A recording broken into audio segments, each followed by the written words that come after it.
Yo, what's up, everyone? Welcome back. Jamie here today with Dylan, and we're going to be reviewing Evil Dead Rise, which just came out. Written and directed by Lee Cronin, produced by Sam Raimi and Bruce Campbell.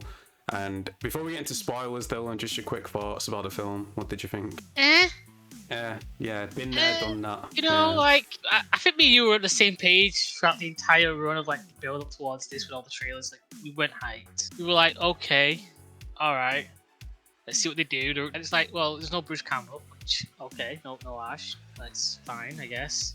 Well, they proved with a remake you don't need Ash. That wasn't my And main true, but problem. like I felt like they didn't take what was done in that remake and used it here. That's just it. The special effects, the gore was great, the acting's great. Even the directing was pretty good. It's just, it just feels like it's all like similar, you know. It was all standard, really. Like there was that one part which was really CGI, which I felt was like really daunting after seeing all the practical effects. You know, Yeah, this thing true. referring to, like Yeah. that was pretty like when you see so much practical effects it used, and suddenly like there's a massive CGI monster, it throws you out. You're like, oh. Well, I guess we'll just go spoiler deep into it. This is, I guess you could say it's a loose sequel. I mean, technically, all the other films have happened, but Yeah, it was a good start though. Good start. Let's be honest. yeah, we'll get with the start first. It's like a typical Evil Dead film. And we got like the triangle cabin, I know, which is a completely different. Yeah, but like, they start structure, off but... with like the old, the Oh yeah, the whoosh, and we're like, oh here we go, but it turns out just to be a drone. That pissed me off a little bit. I'm like, I thought, of course they're gonna do that, aren't they? Like, Yeah, of course. used much. I'm like, but no. Then it started getting good though, didn't it? Yeah, we got the three characters there: a boyfriend, a girlfriend who's sick in bed, and then the other girl, like And a a friend who's cousin. just tagged along or whatever. Yeah. No, it's a cousin because she calls the cousin. Like, and people do that throughout this entire movie. They keep calling each other like sis, bro. I'm like, right, we get it. You're related. You know? Yeah, true. I'm not. The main theme of this, not just Fast X. This is about family as well. But yeah, I mean, there's something that was alright. It was decent. She's sick on the bed and she starts reading aloud the book that her cousin's reading, doesn't she? In the demonic voice. And then she ends up sculpting the girl, basically, doesn't she? She grabs her head and she fucking... Because his cousin said, what was it, like, your brain dead puppet. So then she rips off, who's a brain dead puppet now? And she rips it off, which is a pretty cool effect. It was decent. Yeah. She wanders outside, doesn't she, with her fucking head half gone. Onto like that little pier. Yeah, the little pier. He's pissed, like, what the hell happened? And then she comes along as well, and she gets the drone and she puts it into her own head, doesn't she? She goes flying into the water. Yeah, but then he jumps in after her, which is like really weird. I know we're getting deep into this, but like a minute ago she was saying that he's a dick, and he was saying she was a pain in the ass. So like, if he was a massive dick, like why is he going in there? Really, he would have. Baba would have. True. Maybe that's my fault. Yeah, but he dives in after her, and I forgot, how does she kill this guy now? I forgot. Oh, her head gets thrown out. Oh yeah, his head gets thrown out onto the pier, and then she rises up, and I found this a little bit corny, to be honest. And you got Evil Dead Rise in the background as she's coming out of the water. I'll disagree. I kind of like that, and I thought, oh shit, like, are we starting this? And they just a fucking thing I hate. I hate when anything does this. I think it's the weakest storytelling. Yeah. One day earlier. I hate it.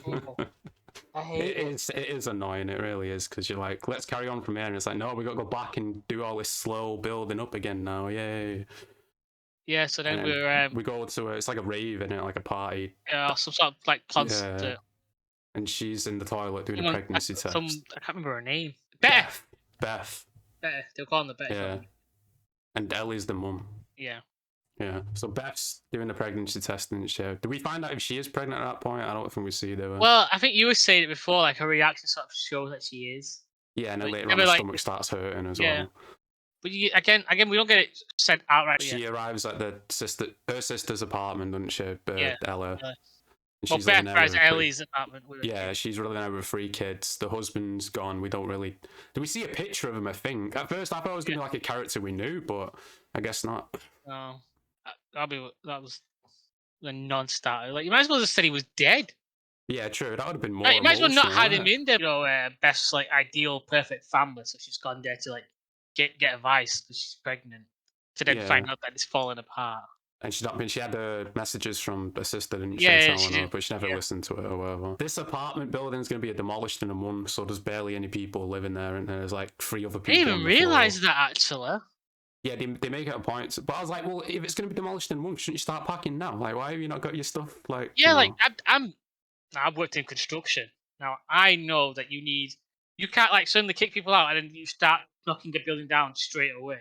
There's a brief period like you kick them out, You go through, you make sure the building's like, you go through regulation.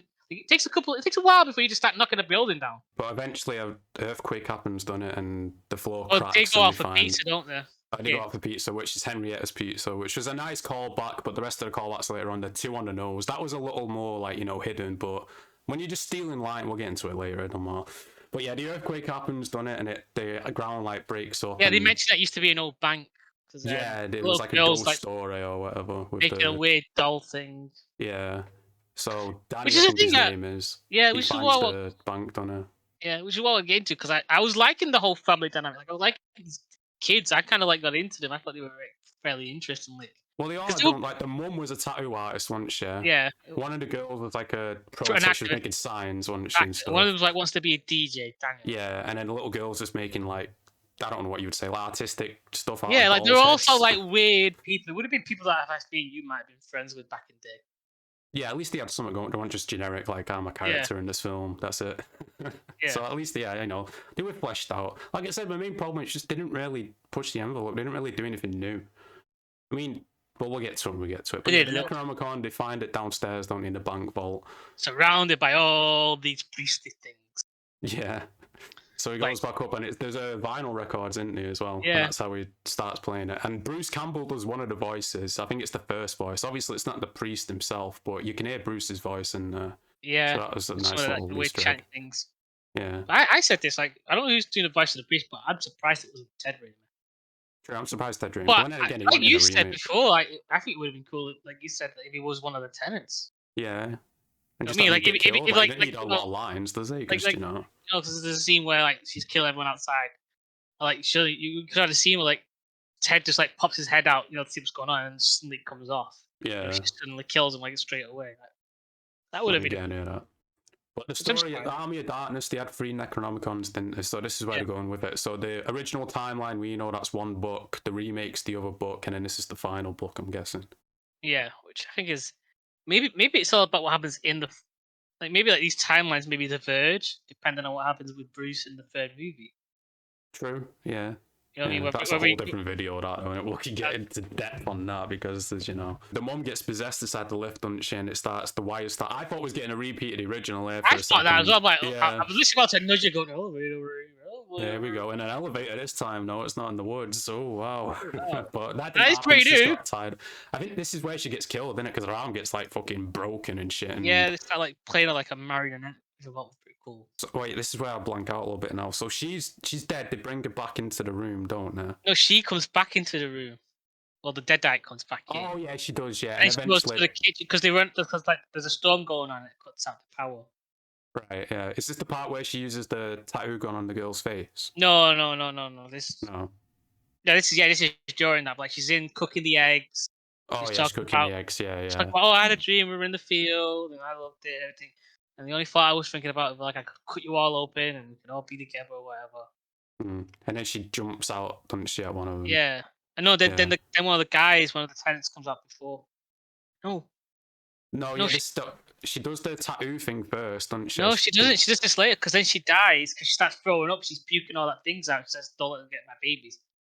Then she drops dead, and then she gets the other guys in, and she's in the bed. And he's like, I want to do... Oh, yeah, did a prayer. Yeah. Yeah. Like, we've literally just watched this movie, and Jamie doesn't remember a fucking thing. No, because this bit was kind of dragging, I'm going to be honest. It was like... yeah, I think this movie...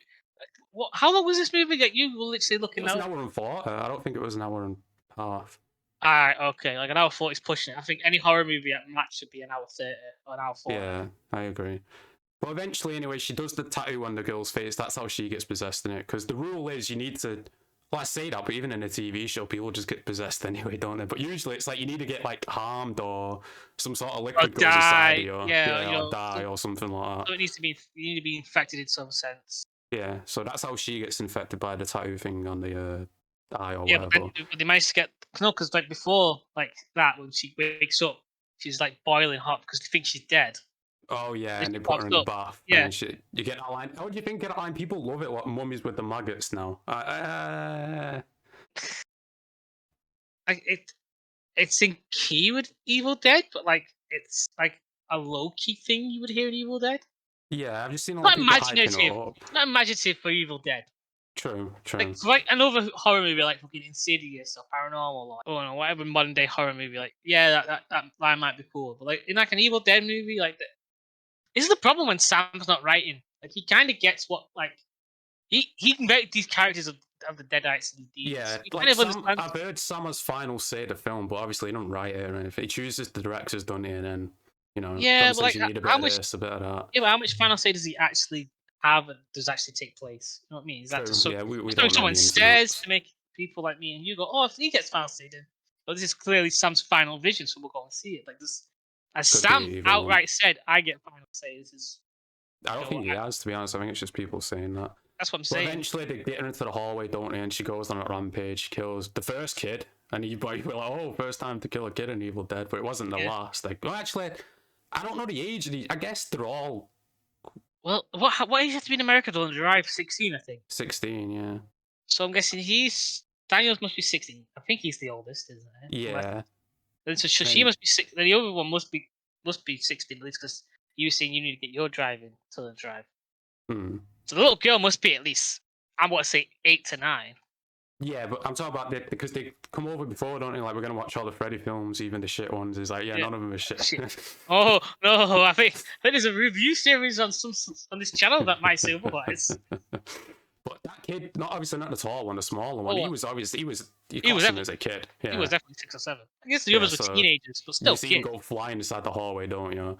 One of the guy gets his eyeball. There's another call back. The eyeball comes out straight into the dude's throat, just like Evil Dead 2. I don't even think you get to see the eyeball as much as you do in like the original. Like I think it's really quickly you see. Yeah, it's really quickly. Yeah, but it's still the same situation. I saw that and I was like, oh. As well, I was like, yeah, I was like, but that wasn't the worst of it because it kept coming, didn't it? Eventually, like the hits kept coming and just keep coming. But yeah, she kills like 3 or 4 people in that hallway, doesn't she? Which one guy had a shotgun because like they were like, oh, we can't get out of the building because the elevator's not working because there was an earthquake. The stairs are broke. Oh yeah, you get the shotgun. And they're like, oh, we'll go to like the fire escape. Which I was thinking, I was hating that because I'm like, oh, it's gonna be one of those like, suspenseful things at the window with the fire escape. I'm like, oh god, I've seen those a lot. Like, that would have been boring to watch. And he's like, oh, let me get the shotgun to open the door because the other guy's hitting it. There's a lot of things you're missing about this movie that are like so forgettable. I don't believe. Yeah, that's why I don't want to go through like every point of it. I'm just trying to get to like the main, Yeah. But yeah, like I said, that girl gets the tattoo and eventually she's in the kitchen and she's like on the table eating glass because she wants to get rid of the bugs inside her or whatever she says. That was a thing that was annoying me throughout this entire movie. They constantly kept bringing up kids, and you could see Beth like, "Oh, like we get it, you're pregnant." She's fucking nice. True. I guess that's the theme in its family. She just called the groupie and a whore and all this. I'm like, all right, we get it. She's having a kid out of wedlock. Jesus fucking Christ, calm the fuck down. And then this bit here got really hyped up, the cheese grater bit. I was expecting something more. Literally, she just gets the cheese grater and just slices a leg, like once, and then that was it. Yeah, it's gruesome, but I'm like, this is Evil Dead. Yeah. There's a certain scene in the original movie that I think is quite horrific, if you know what I mean. True. The old tree scene, obviously, but the way people hyped this cheese grater up, I thought it was going to be something like extreme, but it was just, I don't know, just the thought of it kind of grosses you out. It's like, oh, that really would, especially around the leg area. True, I guess. They do that factor later on, you know what I mean? Like, Beth needs to be taking like these hits like a champ. Like, not every fucker could be like Ash Williams or Eric from the first movie. What was it? Mia. Sorry, I thought she was also called Ash. I don't know why I thought that. She goes to listen to the last record, doesn't she, by herself outside the room. And then Danny, I think his name is the guy with the blonde hair. Yeah, he gets attacked by his sister with a knife. And he ends up like setting her on fire, but he's got like a knife there and a knife, so he bleeds out and he's dead. Yeah. And it just leaves what? Like there was one scene where he's in the kitchen fighting and he's all covered in blood, his whole face. Oh yeah. The next scene, and then the next scene, like half of his face is like cleared up because like his whole face was covered in blood. And then like it seems like less blood's around his eyes and all that. You know what I mean? Continuity, that probably. Like, in between shots, they've like Yeah, but they take photos to make sure they don't do that. True. But again, like even the vomiting blood, that's just the Evil Dead thing now, isn't it? Like, I think it's a horror thing really more now. Yeah, but Evil Dead have done Evil Dead does every single film. Evil Dead does a lot of throwing of various. But yeah, like I said, she sets him on fire. And then eventually, you missed this bit. She went to the toilet. You know that the little girl when she's making like the head with the doll and all that. She ended up impaling the sister through the throat with it. So that's how she died. Oh right, yeah. You know what? I was so like mad about this. Maybe I didn't even ask you what I missed when I came. Yeah, I was waiting for you to ask. I was like, maybe you don't care, so I won't say anything. So there's 2 left, and the little girl and the sister, and. Oh yeah, it's in there. She gets the shotgun, doesn't she? They're trying to leave aside the hallway. Yeah. And her mum comes back out. She blows off her arm and her leg. And then the other 2 just like get into her body and like turn into some sort. And then all the other dead people start getting possessed. So and then you all start chanting. What did he say? Dead by dawn. Dead by dawn. It's like, I've seen this fucking film. I was watching this. I was like, I'll just go watch Evil Dead 2. Like, why do something different? Even the remake, I don't think did it. Like, no, I mean, you said it once, but they didn't just keep chanting it over and over again. I don't remember them saying it at all in the remake with Mia. Mia says you're all going to die tonight. I think that's what she says. Yeah, I don't think she says dead dawn. Yeah. You know what I mean? It is weird that you look at this remake that is like really fucking good, really strong female lead. And you got this movie with a lot of female leads, and you're kind of like, well, it's not that we don't like the women because we love this movie. It's really good. Yeah. My problem is you keep trying to introduce new characters. I understand Ash, like Bruce Campbell don't want to play Ash anymore. It's fine. Kelly, Pablo, Mia, and now we got this other girl as well. But I just know in another 5 years, it's just going to be another standalone film. And it's like, you get invested in these characters and then they just move on. And it's like, well, what's the point? I think this is a really good point. It's like they're in the elevator, aren't they? Like then the elevator's getting full of blood, and they're like, you're like, oh shit! Like, are they just about to kill everyone off? We're not going to see like anyone survive, and then like you see the siren, it says like maximum load, whatever. So the elevator crashing down. Slams down. I thought that scene was cool. Where most of the blood was used in that scene, because they said they used a lot of blood. That was probably most of it right there. I thought that was a pretty good scene. I thought, all right, okay, that's pretty cool. Yeah, it was a decent scene. But from there they go to the garage, don't they? And they got the wood chipper and the chainsaw, and come get some, and it's like, well. Even the way she uses the chainsaw, it's the Evil Dead. It's 2013. Like literally, she grabs it. It's the same motion. It's the same shot. It's the blood spraying up. I hate to tell you this, but there's only one way to really like use a chainsaw, Chiba. How about you don't use the chainsaw? You know what? You know who said that in a movie? Bruce Campbell said that in My Name Is Bruce. The two don't have it. Very impractical. Very impractical. That's my problem with it though. It's like you did this already with the original and in the remake, and now again it's like. Yeah, I saw that whichever thing coming up a mile away, and I know you did as well. You know, earlier on. Showing it at first, we showed it like, okay, like that's gonna be a bugging thing. I'm like, okay, I get it. Like, but I don't think you need to like show it. I think you should have just had it in the background of the shots. Yeah, eventually she kills the whatever you want to call it. It goes into the wood chipper, and she and the little girl walk away with the chainsaw. I thought that was it, but nope. Why would she pick up the chainsaw? I don't know. But then they walk away, don't they? And then it comes back to that girl at the beginning. I like this bit. I like how this sets up like that with it. Even though I hate that whole trope, I do like the setup. Like this sets up like. I was expecting this to be like a scene to tie it in with the other ones, but it wasn't. It was just her, like, seeing the scene, and then the camera goes into her, and then Evil Dead Rise. That raises a question like, so was she possessed at that moment? So she went and picked up her cousin, met with her, and then was suddenly just laying around, waiting to start the shit. I guess so, yeah. Or maybe the demons can't really act during the morning, hence why had to be dead by dawn and she escaped. Like it's a clause. It could be. This is what I like about you. I like lore. I'm a sucker for that bullshit. You know what I mean? I like to learn more what the stuff is. That's why I really like the TV show. You learn a lot. Yeah, about the dark ones and all that. I like that. Overall rating, what are you going to give Evil Dead Rise? 5. 5. Yeah. I'm going to go with 6. You liked it more than me. Ooh. Yeah, I mean, because, mainly you watch horror films for... I mean, it wasn't really scary, but it was bloody at least. The characters, like you said, were good. It's not the characters were annoying. My main issue is you repeat everything we've seen before. The only difference was it was in New York, really. That was the only difference. Was it in New York? I don't think they mentioned... No, it was in... Well, no, it was in California. Is it supposed to be? When I seen that, I imagined New York because she says I got an Uber straight from LAX. Oh yeah, LAX. Yeah, she does, doesn't she? I don't know if I could recommend it. I mean, if you're a big fan of Evil Dead, but at the same time, just go and watch Evil Dead 2. I wouldn't recommend this to an Evil Dead fan. No. Well, the people who are in our audience, it seemed like they've never seen an Evil Dead film. So maybe if you've never seen an Evil Dead those film, women like were definitely in their 40s, and they were they had shots in them, so I don't know whether that. But we can take their advice or not. Yeah, that could be. You know. They seem to be partying already. Like one guy clapped at like I just walk away. Is he clapping because he's old? Like he didn't appreciate. He didn't think that was that wasn't worth clapping kind of movie. Yeah, one and good. Never need to watch it again. I will buy it. I don't even think I'm gonna buy it because I don't think I need to watch it again. You know. It depends on if they have like any sort of like do like a load of like special features and like a documentary thing, or it's from Ash. Yeah, well, even if they did like an uncut version, I'd be like, well, you know, what did you cut? Because it seems like it was pretty. I'm not watching an uncut. I'm not watching an uncut version of this. This was way too long as it was. No, I mean in terms of gore, like if there was anything they had to cut out in terms of like, you know. This felt way longer than it needed to be. But yeah, that's going to be it. Well, next time we need to rank the series still, including this, so that'll be the next video. I've got to figure that out. Make sure you like and subscribe. Check out Dylan's social links down below. Until next time, peace out in a bit.